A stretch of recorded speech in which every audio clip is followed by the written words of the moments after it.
സാധാരണയായി നാം പറയാറുണ്ട്, ആനയ്ക്ക് തടിഭാരം, ഉറുമ്പിന് അരിഭാരം. ഇത്തിരി പോകുന്ന ചെറിയ അരിമണി ഉറുമ്പിന് ഭാരമാണ്, തടി ആനയ്ക്ക് ഭാരമാണ്. നാം ചുറ്റും നോക്കുമ്പോൾ ചിലരെ സംബന്ധിച്ച് പ്രശ്നങ്ങളൊന്നുമില്ലല്ലോ, അവരെല്ലാം സന്തോഷത്തോടെ ജീവിക്കുന്നു എന്നൊക്കെ നാം പറയുമ്പോഴും എല്ലാവർക്കും അവരുടേതായിട്ടുള്ള പ്രശ്നങ്ങൾ ഉണ്ട്. സാമ്പത്തിക പ്രതിസന്ധികളുണ്ട്. ഒരുപക്ഷെ പാവപ്പെട്ടവനെ സംബന്ധിച്ച് 1000 രൂപയുടെ ആവശ്യമായിരിക്കും ഉള്ളത്, ധനവാനെ സംബന്ധിച്ച് 10 ലക്ഷം രൂപയുടെ ആവശ്യമായിരിക്കും ഉള്ളത്. എല്ലാവർക്കും രോഗങ്ങളുണ്ട്, എല്ലാവരും ഡോക്ടറെ കാണേണ്ടി വരുന്നു, മരുന്നുകൾ ഉപയോഗിക്കേണ്ടി വരുന്നു. പ്രശ്നങ്ങൾ എല്ലായിടത്തുമുണ്ട്, എല്ലാവർക്കുമുണ്ട്. നാനാജാതി മതസ്ഥരായ ആളുകളെല്ലാം പ്രശ്നത്തിലും പ്രതിസന്ധിയിലും നട്ടം തിരിയാറുണ്ട്. എന്നാൽ ദൈവമക്കളും മറ്റുള്ളവരും തമ്മിലുള്ളൊരു വ്യത്യാസമാണ് ദൈവത്തിൻ്റെ വചനത്തിൽ നാം കാണുന്നത്. 1 കൊരിന്ത്യർ 10-ാം അധ്യായത്തിൻ്റെ 13-ാമത്തെ വാക്യത്തിൽ പൗലോസ് അപ്പോസ്തലൻ പറയുന്നു, മനുഷ്യർക്ക് നടപ്പല്ലാത്ത പരീക്ഷ നിങ്ങൾക്ക് നേരിട്ടിട്ടില്ല, ദൈവം വിശ്വസ്തൻ. ഈ ഒരു വേദഭാഗം നിങ്ങൾ ഒന്നുകൂടെ ശ്രദ്ധിച്ചു വായിക്കണം. ഈ പറയുന്ന വാക്ക് നിങ്ങൾ ഏറ്റുപറയണം, ദൈവം വിശ്വസ്തൻ. പ്രതിസന്ധിയിലും പ്രശ്നത്തിലും ബുദ്ധിമുട്ടിലും നിരാശയിലുമായിരിക്കുന്ന ആളുകളോട് ദൈവത്തിന് പറയാനുള്ളത്, ദൈവം വിശ്വസ്തനാണ്. നമ്മളെ കൈവിടാത്തൊരു ദൈവം നമുക്കുണ്ട്. അതാണ് നമ്മുടെ ധൈര്യമെന്ന് പറയുന്നത്.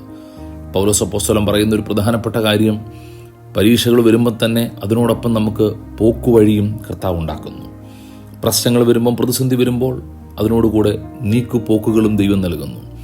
അതിനേക്കാളും വലിയൊരു ധൈര്യമെന്ന് പറയുന്നത്, സിംഹക്കുഴിയിലും തീച്ചൂളയിലും കൈവിടാത്ത വിശ്വസ്തനായ ഒരു ദൈവം കൂടെയുണ്ട് എന്നുള്ളതാണ്. ആ ഒരു ധൈര്യം നമ്മുടെ ഉള്ളിലുണ്ടെങ്കിൽ പ്രതിസന്ധിയിൽ നാം ക്ഷീണിച്ചും നിരാശപ്പെട്ടും തകർന്നും പോകത്തില്ല. എത്ര വലിയ പ്രശ്നമായിക്കോട്ടെ, എത്ര വലിയ പ്രതിസന്ധി ആയിക്കോട്ടെ, വിശ്വസ്തനായ ഒരു ദൈവം കൂടെയുണ്ട് എന്നൊരു ബോധ്യം നിങ്ങളുടെ ഹൃദയത്തിൽ ഈ പ്രഭാതത്തിൽ ഉണ്ടാകട്ടെ. അതുകൊണ്ട് നിരാശപ്പെടേണ്ട, സാഹചര്യങ്ങളെ നോക്കി വിഷമിക്കേണ്ട കാര്യമില്ല. നിങ്ങൾ നേരിടുന്ന പ്രശ്നം ദൈവവും അറിയുന്നുണ്ട്. ഒരുപക്ഷെ നാം ചോദിക്കും, പിന്നെ എന്തുകൊണ്ടാണ് ദൈവം കണ്ണടച്ച് കളയുന്നത്? ശിഷ്യന്മാർ ചോദിക്കുന്ന, കർത്താവേ, ഞങ്ങൾ നശിച്ചു പോകുന്നതിൽ നിനക്ക് വിചാരമില്ലയോ? വിചാരമുണ്ട്. നിശ്ചയമായിട്ടും ദൈവം അറിയുന്നുണ്ട്. നിങ്ങളുടെ ജീവിതത്തിലെ കാറ്റിനെയും കടലിനെയും ശാന്തമാക്കാൻ കർത്താവിന് കഴിയും. അതുകൊണ്ട് തന്നെ നമ്മൾ ധൈര്യത്തോടെ പറയുന്നു, കർത്താവേ, എൻ്റെ പ്രതിസന്ധികളെ അങ്ങ് ഒന്ന് ശാന്തമാക്കണമേ. പല സമയങ്ങളിലും നമ്മുടെ പ്രശ്നത്തിലും നമ്മുടെ പ്രതിസന്ധിയിലും നമ്മൾ തന്നെ ഒത്തിരിയേറെ പരിശ്രമങ്ങൾ നടത്താറുണ്ട്. ശിഷ്യന്മാർ തണ്ടുവലിച്ച് പരിശ്രമം നടത്തിയതുപോലെ അവസാന ശിഷ്യന്മാർ യേശുവിനെ വിളിച്ചുണർത്തുകയാണ്, പടകിൽ കിടന്നുറങ്ങുന്ന കർത്താവിനെ. ഒരു കാര്യം ഞാൻ പറയട്ടെ, നമ്മുടെ പ്രശ്നം ആദ്യം തന്നെ ദൈവത്തോട് പറ, നമ്മുടെ കർത്താവിനോട് പറ.